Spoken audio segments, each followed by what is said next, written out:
Bismillahirrahmanirrahim. Assalamualaikum warahmatullahi wabarakatuh. Bismillah, alhamdulillah, wassalatu wassalamu ala rasulillah. Para jamaah al-Islam yang saya hormati dimanapun Anda berada ya, saya cintai semuanya, kita saling mendoakan ya, meskipun ngajinya berjauhan, tetapi mudah-mudahan Allah tidak mengurangi keberkahan ngaji kita kali ini ya, amin ya Allah ya Rabbal Alamin. Yang ingin saya bahas kali ini itu sebetulnya sih dikarenakan saya itu ada yang bertanya ya di dalam komentar sih sebetulnya dia bertanya. Katanya teh gimana hukumnya bagi seorang istri. Dia menceritakan bahwa pada saat itu dia itu pengen ngajak gitu sama istrinya. Tetapi istrinya itu menolak. Dan alasan istrinya itu menolak itu agak cukup menyakiti akan perasaan suaminya. Karena istrinya itu alasannya menolak dikarenakan apa ya? Ya itulah. Dikarenakan berhubungan dengan ekonomi. Bisa dikatakan ya mungkin kurang lah menurut istrinya itu di dalam ekonominya tersebut. Sehingga ya mungkin kurang gairah karya istrinya dikarenakan entah kurang nafkah atau apapun saya enggak kurang paham ya. Kurang lebih pertanyaannya lah seperti itu. Lantas teh gimana gitu. Itu sebetulnya berdosa enggak bagi seorang istrinya jika seperti itu. Kalau misalkan menolak seorang istri tetapi tidak sampai menyakitkan hati ya suami pun kan punya perasaan ya. Misalkan contoh nih saya contohkan seperti ini. Misalkan suaminya ngajak gitu, tapi istrinya tuh lagi nggak enak badan banget gitu ya. Menolaknya pun istri itu dengan berkata yang begitu manis gitu ya sama suaminya. Aduh gitu ya. Misalkan bapak kayak apa ke suaminya bilangnya saya nggak tahu. Misalkan bapak mau ayang mau papih gitu ya. Kebetulan badan saya tuh lagi nggak enak banget. Misalkan gimana dong gitu ya. Itu kan kita tuh berbicaranya dengan manis kan gitu. Dengan ekspresi muka yang nggak akan menyakitkan hati suami. Ataupun misalkan kita itu terkadang kan hormon kita kan nggak selalu selamanya stabil kan. Terkadang hormon seseorang itu lagi nurun banget gitu ya sehingga mengakibatkan gairah pada istrinya itu menurun pula. Misalkan ngasih kode gitu ya istrinya pada suaminya, aduh mas aku tuh lagi males banget misalkan gitu ya, aku tuh lagi males banget kayaknya kalau pengen aku bersemangat kayaknya harus dipijit-pijit atau disayang-sayang elus-elus dulu deh kayaknya misalkan.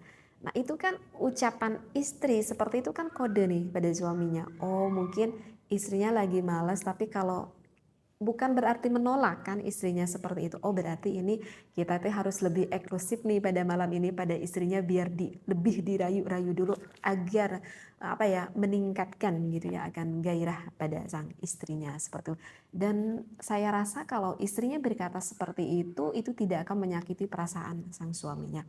Tetapi ketika seorang istri menolak kepada suaminya dengan muka raut muka yang gak enak banget dipandang oleh suaminya, apalagi ditambah mengucapkan dengan kata-kata yang menyinggung perasaan istrinya, maksud saya suaminya, apalagi kalau udah menyinggung ke dalam hal nafkah, ke dalam hal peruangan.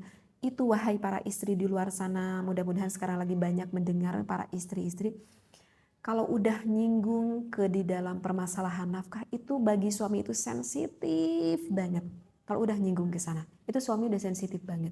Kenapa kalau udah nyinggung ke sana sang suami biasanya sensitif banget itu dikarenakan yang berkewajiban mengeluarkan nafkah kan suami. Sehingga di sana kalau udah menyinggung ke sana perasaan sang suami itu akan lebih sensitif. Jadi bagi para sang istri harus berhati-hati ya kalau berbicara dengan apa itu hubungan di dalam permasalahan nafkah yang berupa uang tersebut ataupun berupa batin juga sama. Bagi laki-laki itu sensitifnya dua, nafkah lahiriah dan juga nafkah batinnya itu sangat sensitif banget bagi para suami. Jadi bagi para istri coba deh berbicara yang agak lebih cerdas lah seperti itu ya. Nah, maka apa sih yang akan didapatkan bagi seorang istri tersebut? Saya itu ingat ya kepada satu riwayat akan peristiwa yang terjadi kepada Siti Fatimah Zahra putrinya Rasulullah Shallallahu Alaihi Wasallam. Pada suatu ketika Siti Fatimah Zahra itu sedang bercanda gurau nih dengan suaminya ya, dengan Sayyidina Ali karamallahu wajhah. Biasa sedang bercanda-canda aja. Tetapi pada saat itu Siti Fatimah itu bercandanya agak terlalu berlebihan. Terlalu berlebihan bahkan sampai menyinggung perasaan hati Sayyidina Ali karamallahu wajhah. Sekali lagi, awalnya cuma bercanda, tapi sampai menyinggung perasaan hati Sayyidina Ali karamallahu wajhah. Yang tadinya biasa-biasa saja raut muka Sayyidina Ali sehingga langsung berubah mukanya. Berubah mukanya menunjukkan tidak senang akan apa yang dikatakan oleh Siti Fatimah Zahra karena sudah melukai perasaannya. Bahkan sampai menunjukkan raut muka bahwa Sayyidina Ali itu marah kepada Siti Fatimah Zahra seperti itu. Ya, karena ucapan dari Siti Fatimah itu. Nah, di dalam riwayat itu diceritakan bahwa Siti Fatimah itu menceritakan kepada baginda, pada ayahandanya, kepada baginda Rasulullah Shallallahu Alaihi Wasallam dengan apa yang sudah terjadi. Lantas akan apa yang dikatakan oleh Siti Fatimah Zahra pun Rasulullah langsung mukanya juga sama berubah. Langsung mukanya berubah menunjukkan seperti marah kepada Siti Fatimah Zahra. Dan baginda Rasulullah mengatakan kepada Siti Fatimah bahwa hai anakku, jika suamimu tidak memaafkanmu, maka kamu akan mendapatkan laknat Allah. Na'udzubillah, summa na'udzubillah min dzalik. Begitu tegas sekali apa yang disampaikan oleh Rasulullah Shallallahu Alaihi Wasallam. Jadi sebetulnya ya, bagi seorang istri ingin mendapatkan surganya Allah, ingin mendapatkan ridhonya Allah, itu sebetulnya apa ya? Gampang-gampang susah kalau menurut saya ya. Karena gampang-gampang susah ya, karena gampang didengar, istri itu tidak perlu melakukan ibadah yang begitu banyak untuk mendapatkan ridho Allah. Cukup satu amal saja apa? Ketika seorang istri meninggal, suami ridho kepada diri kita. Cuman itu, iya. Ketika kita meninggal sebagai seorang istri, suami itu ridho kepada diri kita. Gampang-gampang susah kan? Gampang-gampang susah sebenarnya kalau yang saya rasakan ya. Sudah belasan tahun gitu di dalam berumah tangga seperti itu. Nah, sehingga kan di dalam berumah tangga itu dipupuk. Mesti ada rasa cinta, mesti ada rasa sayang antara kedua belah pihak pasangan itu. Tetapi yang ditanamkan rasa cintanya itu harus dikarenakan rasa sayangnya itu dikarenakan Allah Subhanahu wa Ta'ala. Sekali lagi, dikarenakan Allah Subhanahu wa Ta'ala. Dan hal itu bisa kita dapat kalau kita masing-masing antara pasangan suami dan juga istri yang lebih memahami akan arti ilmunya itu. Ya. Sehingga kita harus pahami bahwa di dalam kehidupan manusia tidak ada satupun yang sempurna. Gak ada satupun yang sempurna. Sehingga untuk menyempurnakannya itu, sekali lagi, untuk menyempurnakannya itu, maka pasangan itu harus menjadikan pelengkap yang menutupi akan kekurangan-kekurangan antara kedua belah pihak pasangan itu. Harusnya itu seperti itu di dalam rumah tangga. Misalkan seorang istri yang berkata, aku tuh pengen punya suami yang ideal, misalkan ya, pengen punya suami yang idaman, gitu ya. Lantas, bagaimana Bu, seorang suami yang idaman itu? Ya, kalau menurut saya sih suami idaman itu adalah suami yang bisa memenuhi ataupun yang bisa menafkahi aku secara lahiriah dan juga secara batiniah, gitu ya. Itu kebanyakan seorang istri ya seperti itu ketika berumah tangga, ya pokoknya pengen dikecukupi, pengen dinafkahi secara batiniahnya juga butuh begitu ya, dan juga secara lahiriahnya seperti itu. Ya siapa yang gak pengen? Seorang suami juga ya pengennya mempunyai istri ya ingin selalu seperti itu sepanjang hidup berumah tangga seperti itu. Hanya saja kan tidak semua bisa dikatakan kondisi orang itu sama di dalam berumah tangga. Karena kan yang namanya juga hidup itu kan penuh dengan ujian kan, gitu. Ya baik mungkin bagi seorang istri nafkah dari suaminya itu kurang. sebetulnya rasa kekurangannya itu kita kembalikan lagi kepada diri kita. Misalkan nih, ada seorang keluarga, penghasilan suami 1 bulan menafkahi keluarganya itu misalkan mampunya cuma 2 bulan, cuma 2 juta aja misalkan. Dan menurut istrinya itu aduh, dikasih nafkah sama suami 1 bulan cuma 2 juta, itu aku tuh udah kayak melarat banget misalkan. Banyak seperti itu, banyak sekali wanita, aduh saya merasa melarat di bawah miskin sama suami. Bayangkan 1 bulan cuma nafkahi saya cuma 2 juta aja misalkan. Tetapi Masya Allah, bagi pasangan rumah tangga yang satu keluarga ini, 2 juta itu sudah merupakan berkah yang harus begitu banyak disyukuri yang ia dapatkan di dalam keluarga tersebut. Betul tidak? Tidak bisa sama, tidak bisa sama seperti itu. Jadi, kalau seorang istri merasa bahwa nafkah dari suaminya itu merasa kurang, coba dong. Jadi seorang istri itu yang cerdas gitu ya. Kalau merasa dari suami kurang, coba Anda yang mencari sendiri untuk membantu suami. Seperti itu. Itu pun kalau suaminya ridho ya, dan apa itu mencari nafkahnya juga yang tidak menimbulkan fitnah, itu baru diperbolehkan oleh agama. Seperti itu ya. Nah, jadi kalau misalkan kita itu banyak terus nuntut gitu ya ke suami, ataupun suami yang banyak terus nuntut gitu ke istrinya, maka saya jamin hatinya itu nggak akan tenang. Ya, jadi hatinya itu akan tersiksa. Karena apa? Karena terlalu banyak menuntut kepada pasangannya seperti itu. Ya, jadi mudah-mudahan bisa difahami. Oh ya, saya hampir kelupaan. Dari riwayat tadi ya, dari Siti Fatimah itu sebetulnya belum selesai. Nah, tadi kan menunjukkan bahwa Rasulullah itu yang menunjukkan ekspresi muka yang marah kepada Siti Fatimah Zahra. Lantas Siti Fatimah berkata kepada ayahandanya, kepada Rasulullah Shallallahu Alaihi Wasallam, ya Rasulullah, pada saat itu juga aku tuh bisa dikatakan mungkin kaget begitu ya Siti Fatimah, karena melihat raut mukanya suaminya seperti itu. Aku tuh sampai langsung meminta maaf beberapa kali kepada suamiku gitu ya baginda ya Rasulullah.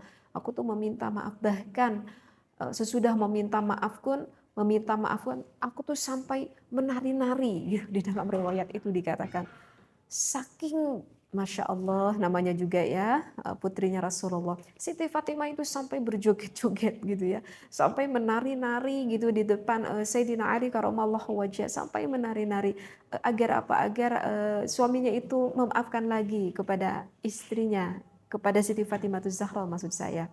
Dan ketika melihat tingkah Siti Fatimah, karena yang terus menari-nari gitu ya dengan penuh rayuan mungkin kepada suami agar memaafkannya, maka Sayyidina Ali pun raut mukanya kembali cerah kembali dan tersenyum-senyum melihat kelakuan Siti Fatimah Zahra. Masya Allah, namanya juga ya ini putrinya Rasulullah gitu ya, dan Masya Allah saya tidak bisa melakukan hal seperti itu ya.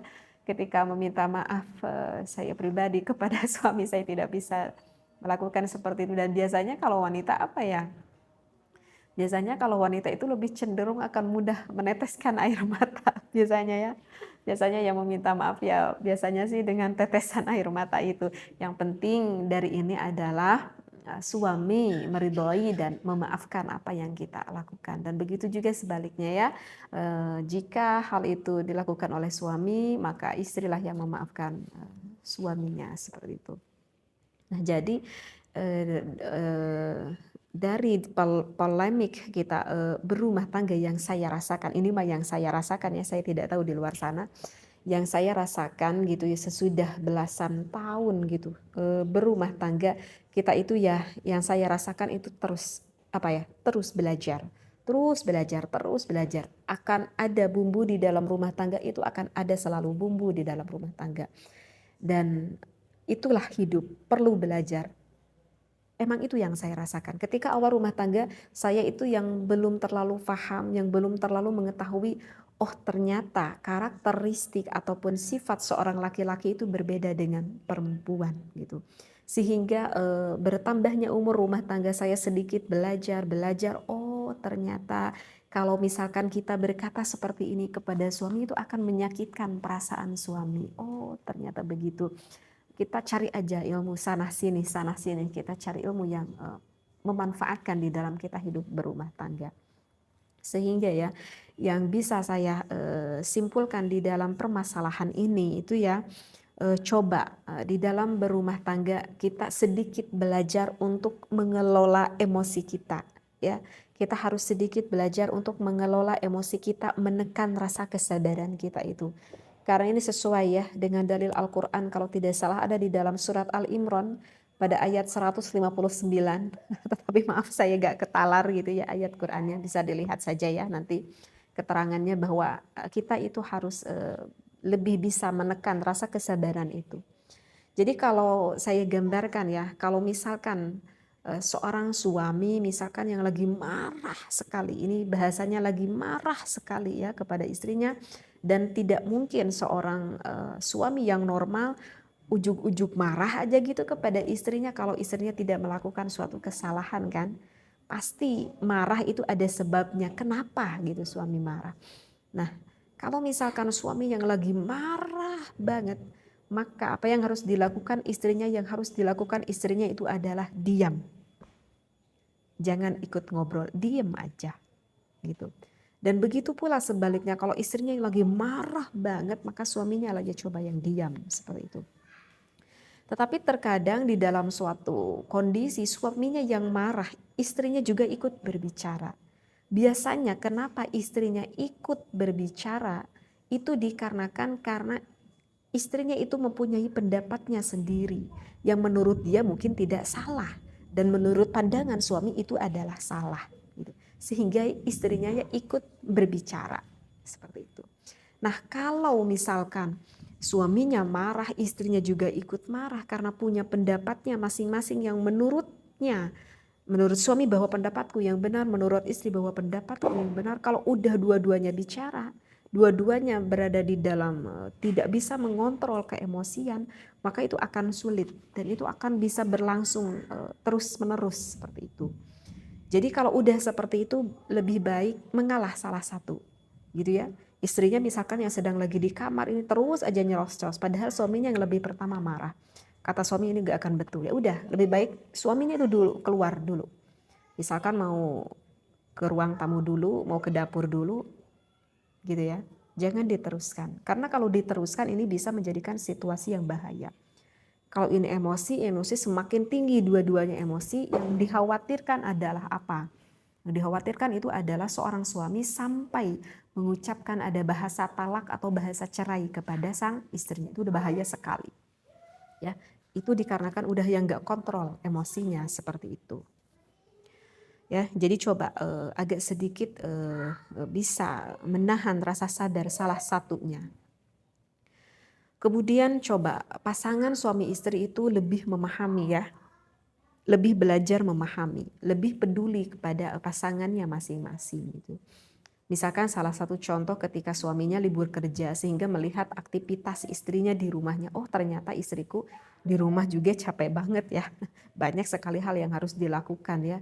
Mulai dari mengurus anak sampai membersihkan rumah, segalanya diurus dengan dirinya sendiri. Ternyata capek juga ya. Wajar kayaknya kalau istriku itu agak marah-marah. Apalagi dikasih ekonomi yang kurang misalkan. Berarti itu kan suami bisa lebih memahami apa yang dirasakan oleh istrinya. Dan coba istrinya pun memahami apa yang dirasakan oleh sang suaminya. Oh ternyata begini ya suamiku mencari nafkah, Masya Allah. Gak kenal panas, gak kenal lelah, gak kenal ngantuk gitu demi keluarganya. Coba seorang istri lebih memahami akan perasaan suami seperti itu. Ya, coba lebih belajar untuk memahami.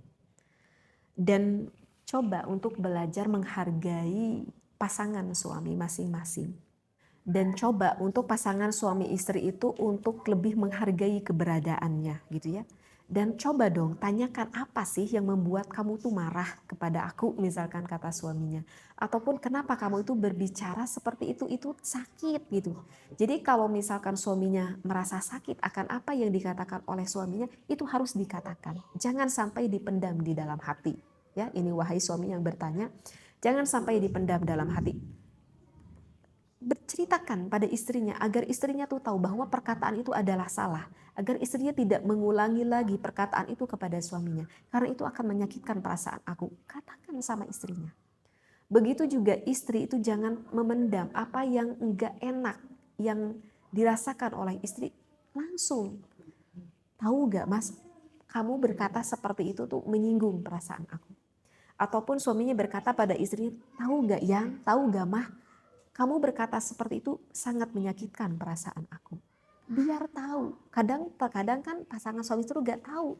Oh, aku gak tahu. Aku kira aku berkata seperti itu gak akan melukai perasaan kamu. Bisa mungkin terjadi, bisa aja terjadi karena gak paham. Gitu ya. Yang harus diperhatikan itu adalah harus menghargai keberadaan antara pasangan suami istri.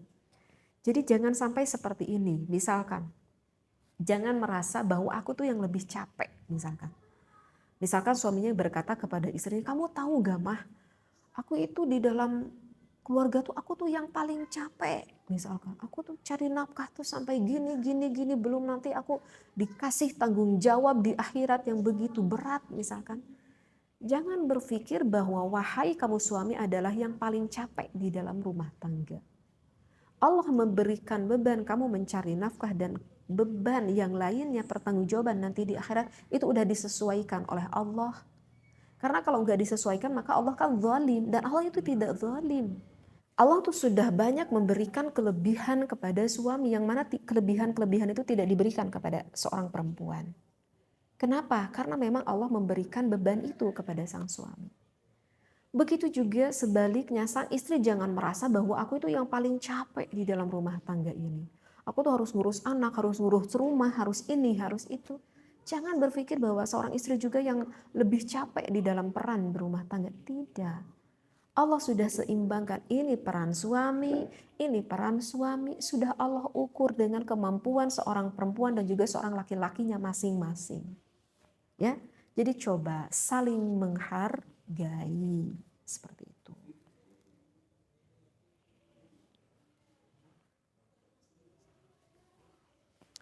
Dan ini nih yang paling penting harus bisa saling komunikasi dengan baik. Apa sekali lagi bisa berkomunikasi dengan baik. Berkomunikasilah setiap hari, setiap waktu berkomunikasi suami dengan istri. Komunikasilah dengan baik. Apapun ceritakan. Apapun itu diobrolkan. Mau tentang pekerjaan, mau tentang anak, bahkan maaf. Tentang berhubungan pun antara suami istri itu ceritakan, komunikasikan. Bilang ke suami, bang aku gak suka gaya ini. Karena kalau gaya ini itu membuat aku sulit untuk keluarnya. Ceritakan aja. Biar nanti suami tahu bagaimana cara menyenangkan istrinya. Bilang kepada istrinya, Neng, aku tuh pengen gaya gini, misalkan.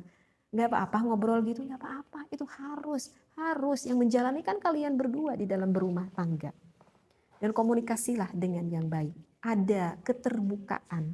Jadi jangan dibicarakan hal-hal yang enak aja. Hal yang nggak enak pun di dalam rumah tangga itu harus diceritakan. Seperti itu. Dan mungkin ada satu nih yang terakhir. Coba suami sering berkata kepada istrinya, dan istrinya sering berkata kepada suaminya. Berkata seperti apa? Berkata seperti ini yang sudah berumah tangga belasan tahun pun harus sering mengucapkan ini. Ucapkan apa teh? Mengucapkan ini. Misalkan suami bilang kepada istrinya, Mah gitu ya, kalau bilangnya mama gitu ya, apa aja deh bilangnya yang gitu ya. Aku tuh sangat bersyukur sekali kepada Allah. Kenapa? Gitu ya kata istrinya. Karena aku tuh sudah diberikan istri kamu. Baik, sangat baik sekali. Begitu juga sebaliknya, istri sering berkata kepada suaminya, Mas atau A gitu ya. Aku sendiri kepada suami, meski udah tua terus saja bilangnya A. Aku tuh bersyukur sekali pada Allah. Karena aku tuh diberikan suami seperti kamu. Meskipun secara pada hakikatnya suami kita itu banyak sekali kekurangan. Meskipun pada hakikatnya istri kamu itu banyak sekali kekurangannya. Karena apa? Karena saya itu ingat pepatah dari suami guruku berkata seperti ini. Kalau kita melihat pasangan, melihat istri ataupun melihat suami, jangan dilihat dari kekurangannya. Kalau kita terus melihat dari kekurangan pasangan kita masing-masing, maka selamanya akan kurang aja terus. Akan kurang aja terus. Kurang cantik lah, kurang baik lah, kurang kaya lah, kurang perhatian lah, kurang manis lah, akan kurang aja selamanya. Ya. Tetapi coba lihat pasangan kita itu adalah lihat dari kelebihannya. Maka kalau misalkan kita melihat pasangan kita dari kelebihannya, maka semuanya itu, kekurangannya itu akan dipandang cukup oleh kita pasangan masing-masing. Seperti itu. Jadi inti dari pembahasan ini yang saya sampaikan, mohon bagi pasangan suami istri harus terus saling memaafkan. Jika sang istri melukai perasaan hatimu, maafkanlah. Dan nasihatilah yang baik agar jangan sampai mengulanginya lagi. Begitu juga sebaliknya, jika suami melukai perasaan hati sang istrinya, maafkanlah. Ya, dan berkatalah yang baik kepada suami, "Mas, perkataan itu menyakitkan perasaanku." Jadi kalau saling memaafkan, nanti suami istri akan lebih mudah untuk mengintrospeksi diri sehingga ingin memberikan yang lebih baik kepada pasangan kita masing-masing. Sehingga keluarga kita menjadi keluarga yang penuh dengan keharmonisan, yang penuh dengan berkahnya Allah Subhanahu wa Ta'ala. Seperti itu ya, Bapak yang bertanya. Mudah-mudahan sedikit ada masukan dari saya, begitu bermanfaat dan begitu berarti bagi Anda dan juga para jemaah semuanya deh ya yang mendengarkan pada saat ini. Kita belajar ya, belajar. Karena sekali lagi ridhonya istri itu ada di tangan suaminya. Begitu juga sebaliknya, ridhonya suami ada di tangan istrinya. Oleh karena itu, permasalahan apapun yang terjadi, saling memaafkanlah. Wallahu a'lam, wabillahi taufiq wal hidayah. Wassalamualaikum warahmatullahi wabarakatuh.